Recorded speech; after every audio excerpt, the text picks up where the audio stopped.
Hello everyone, Captain here, ready to start your photography journey. Choosing the right DSLR camera is the first step to capturing great photos. Let's dive in and find your perfect match.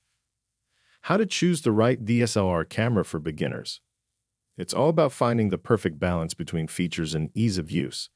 Find user-friendly controls and intuitive menus, so you can focus on capturing the moment without being overwhelmed.